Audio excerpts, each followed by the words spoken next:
Welcome to this explainer.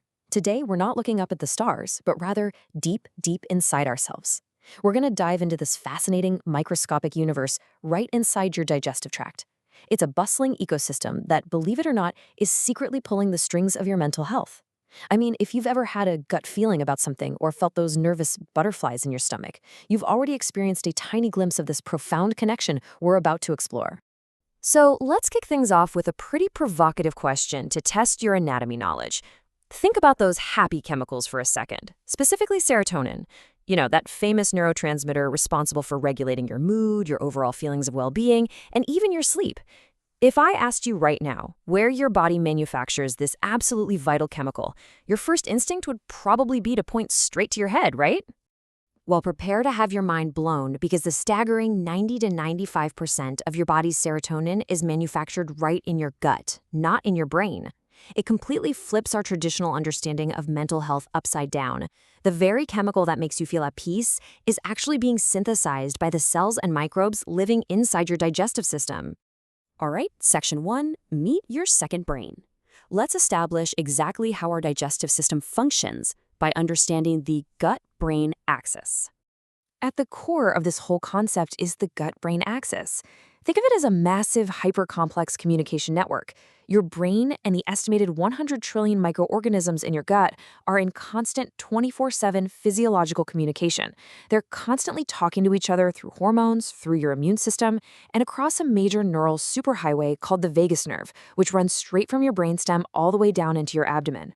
And this brilliantly illustrates a huge paradigm shift in modern neuroscience.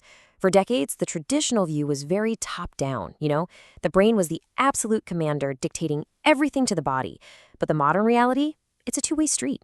The scientific consensus now recognizes a truly bidirectional conversation. Your brain definitely sends signals to your gut, which is exactly why stress can give you a stomachache. But your gut heavily dictates your brain's emotional state right back. Moving on to section 2, the serotonin factory. Let's zoom in on the microbiology of mood to see what messages are actually traveling on this highway. It turns out the gut's enteric nervous system acts as a massive factory for these essential neurotransmitters. We already mentioned that wild 90 to 95% serotonin stat, but get this, the gut also produces about 50% of your body's dopamine. That's your reward and motivation chemical. It even helps synthesize GABA, which is the brain's primary inhibitory neurotransmitter that helps calm you down and put the brakes on anxiety. Your microbiome is quite literally a pharmacy for your mind. But here's the catch. This whole system requires a really strict security barrier to function properly. And that brings us to leaky gut syndrome, formerly known as intestinal hyperpermeability. When the incredibly delicate lining of your gut breaks down, it sets off a systemic alarm. Things that are strictly supposed to stay inside your digestive tract suddenly start slipping through microscopic cracks and into your bloodstream. When those cracks form, these bacterial components, called lipopolysaccharides, or LPS for short, escape into the blood.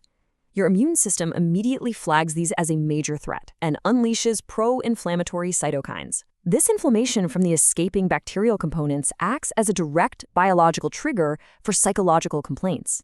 In fact, in clinical studies, injecting perfectly healthy subjects with LPS caused them to experience immediate feelings of anxiety and a noticeably lowered mood. Your brain is literally feeling the gut's inflammation as anxiety. Section 3, the stoma connection. Now let's look at the physical and mental impact when the gut undergoes major structural changes. Now, this is a truly jarring and heartbreaking statistic derived from recent meta-analyses. The pooled prevalence of clinical depression among enterostomy or stoma patients is an astounding 41.6%. To put that into perspective, that is roughly 10 times higher than the global average for depression. When a patient's gastrointestinal tract is surgically altered to divert waste, the psychological toll is just immense. With deep empathy, we really have to recognize how these very real physical gastrointestinal disruptions can shatter a person's psychological well-being. A stoma dramatically alters a patient's body image. It brings about severe social and lifestyle inconveniences and carries heavy risks for medical complications like skin erosions. Notably, patients whose stoma was necessitated by colorectal cancer show some of the highest rates of depression out there. It is a powerful, undeniable reminder that we absolutely cannot treat the gut without simultaneously supporting the patient's mind. Let's pivot to some empowering news in Section 4, Psychobiotics. We're talking about using bacteria for your mood as a revolutionary class of treatments. This totally redefines how we think about probiotics. We aren't just talking about taking a pill to help you digest dairy or settle an upset stomach after a bad meal. Psychobiotics are specific strains of living microorganisms that yield measurable, clinical mental health benefits when you ingest them. They are rapidly emerging as potential frontline therapies for stress, anxiety, and depression. Just look at this chart. These specific microbial strains act like tiny little pharmacists. For instance, Lactobacillus helveticus is a prolific producer of that calming GABA neurotransmitter we discussed earlier. Lactobacillus plantarum has been shown in rigorous double-blind studies to visibly alleviate stress, while strains of Bifidobacterium actively work to suppress those inflammatory cytokines that cause brain fog and anxiety. They naturally synthesize the exact compounds our brains desperately need to feel calm. Which brings us to Section 5, Feeding Your Mental Health. Time for your grocery store prescription as we translate this complex microbiology into practical, everyday advice. I absolutely love this direct quote from the experts at Harvard Health. Fix the food first. Actually, let me repeat that because it's so important. Fix the food first. Before you go out and drop hundreds of dollars on fancy supplement stacks or complex new therapies, leading researchers strongly emphasize that our everyday diet is the single most powerful tool we have for gut-brain intervention.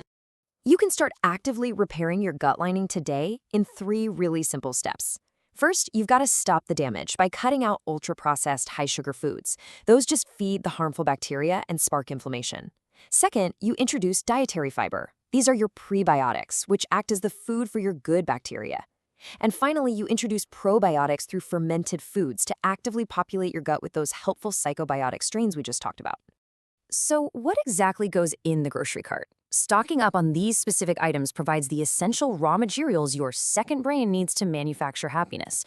Research consistently points to the Mediterranean diet as being highly protective against depression. Adding things like unsweetened kefir, plain yogurt, sauerkraut, and kimchi directly seeds your gut with live cultures. So yes, you finally have a legitimate medical excuse to eat way more kimchi.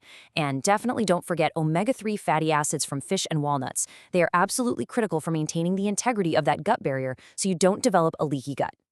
So I want to leave you with this final thought to challenge how you approach your daily diet.